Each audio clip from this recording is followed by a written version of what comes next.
Malheureusement, le temps passe vite. Il y a énormément de questions ce soir. Nous allons prendre 3 dernières questions peut-être, mais après nous rendons l'antenne, mais ça n'empêche pas la discussion de se poursuivre après hors antenne avec le président. On va dire un mot de l'emploi. Il y a eu énormément de questions à ce sujet-là, avec une question de Teva Gibson de PAEA, qui est opérateur de Vigie.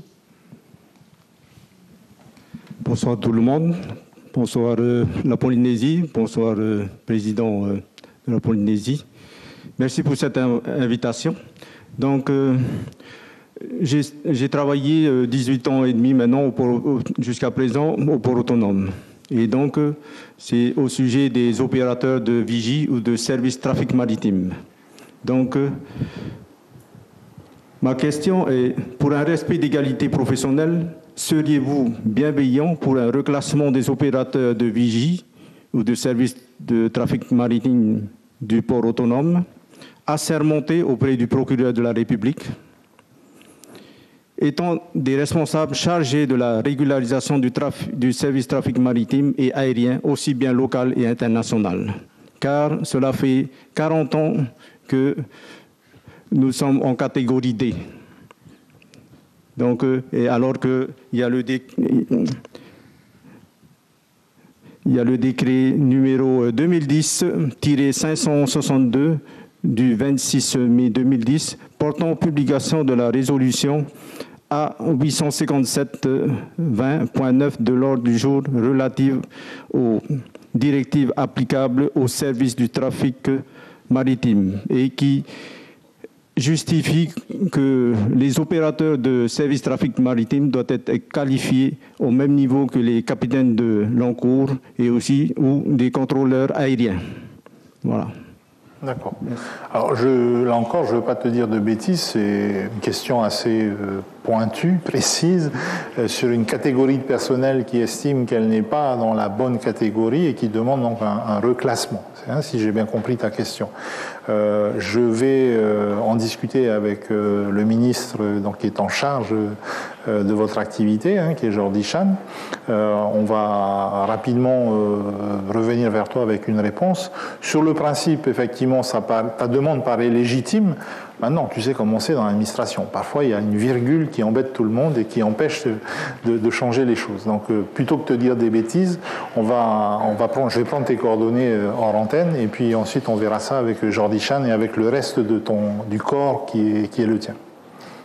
Et juste pour rappel aussi, et tout en se conformant aussi au code des ports de la Polynésie française. Voilà. Merci, Président. Merci. Il y a un ministre des Grands Travaux qui est sûrement bien calé sur cette question-là.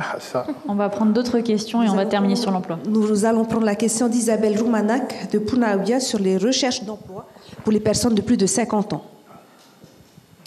Yaorana, Monsieur le Président. Bonsoir la Polynésie.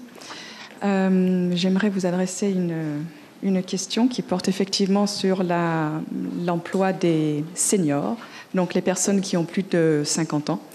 Et si vous permettez, je vais vous la lire. Mais avant de vous la lire, je souhaiterais faire un clin d'œil à Reina Fonsong, qui est ma conseillère au CEFI, qui fait un travail formidable, qui est attentive et qui essaye toujours de trouver des solutions. Donc, la situation dans laquelle nous nous trouvons, pour nous qui sommes des seniors, c'est que si on perd son emploi ou on est en recherche d'emploi, arrivé à 50 ans, avant d'arriver à l'âge de 65 ans, c'est-à-dire celui de la retraite, il y a un gouffre. Au-dessus de ce gouffre, il faudrait pouvoir bâtir un pont. Et plus précisément, j'aimerais savoir quels seraient les dispositifs envisagés afin de valoriser le capital de connaissances et de compétences que représentent ces membres de la société, donc les fameux seniors, et d'autre part, faire évoluer les mentalités pour que les seniors soient perçus comme encore utiles à cette société et qu'ils demeurent en poste ou puissent réintégrer la vie active et contribuer à notre économie. C'est quelque chose de non négligeable parce que 15 ans, c'est extrêmement long lorsque on doit aller de CDD en CDD, de petit boulot en petit boulot, qu'on demande aux gens d'être patentés parce qu'on ne veut pas les employer pour éviter les charges. Donc tout cela, je vous le dis, dans une perspective d'inclusion intergénérationnelle, non discriminante, Et j'ai quelques idées, bien entendu. Je pense qu'il y en a de nombreuses qui ont déjà été étudiées, comme par exemple la reconversion professionnelle, la formation de perfectionnement, les retraites anticipées mais à temps partiel, la prestation d'aide et de soutien à ceux qui sont en recherche active d'emploi, l'exonération des charges sociales pour les employeurs et pourquoi pas une patente spéciale avantage senior, parce que nous avons des avantages et nous avons un capital intellectuel qui est indéniable.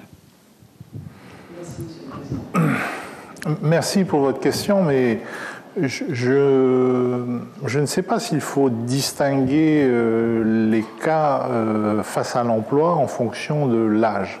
Parce qu'un jeune qui fait son entrée sur le marché de l'emploi va lui aussi venir me voir pour me dire, écoutez, pour nous les jeunes, c'est très difficile de rentrer sur le marché de l'emploi parce qu'on nous dit on veut des jeunes diplômés mais avec 15 ans d'expérience.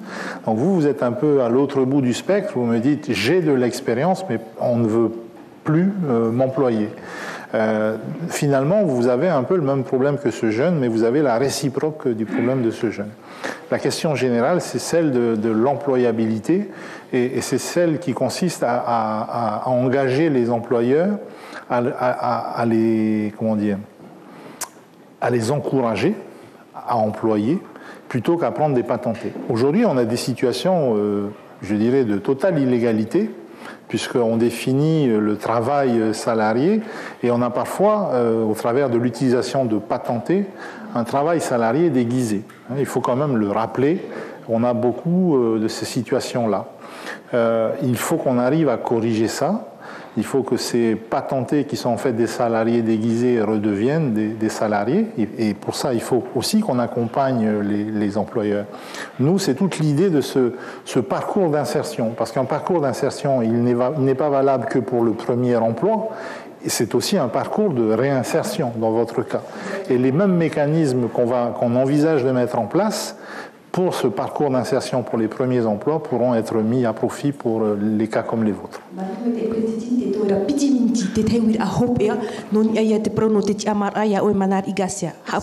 Pardon, je n'ai pas compris.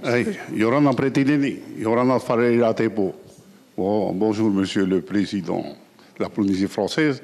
Je dois te poser les questions en français. Il faut que ça soit court. Donc, court, on va essayer de raccourcir. La première question, je vais poser les trois questions que j'avais en tête. Comment tu penses éradiquer la pauvreté?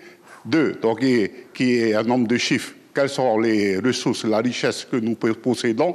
Et 3, pourquoi attendre 15 ans pour demander à Macron que le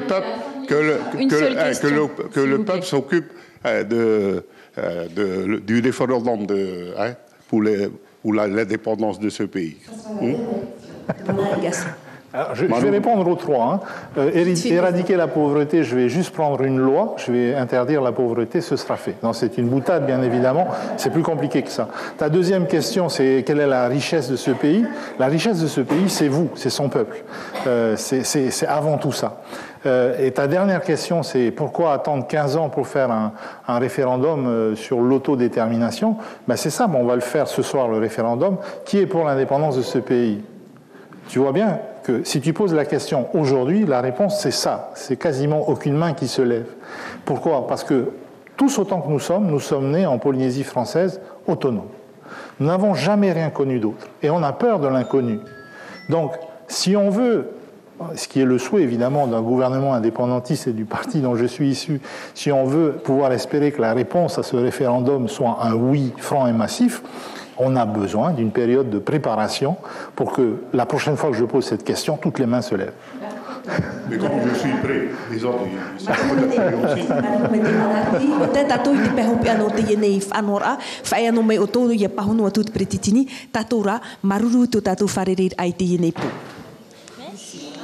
De fin pour terminer cette soirée très spéciale, Monsieur le Président. D'abord, vous dire que je préfère de loin vous regarder vous qu'une caméra pendant 90 minutes, ce qui a été mon exercice d'hier soir. C'était beaucoup plus interactif. Donc, merci en tout cas d'avoir été là. Je suis désolé que vous n'ayez pas pu tous poser vos questions, mais c'est le temps qui nous est imparti. Je crois qu'on a déjà largement dépassé.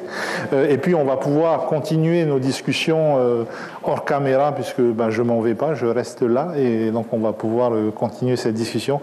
Merci aussi à ceux qui nous ont regardés sur les écrans, sur les télés. Maruru Maitai. Merci à tous pour votre participation. La soirée continue hors antenne. Nous sommes à 2h30 d'émission. On avait prévu 1h30.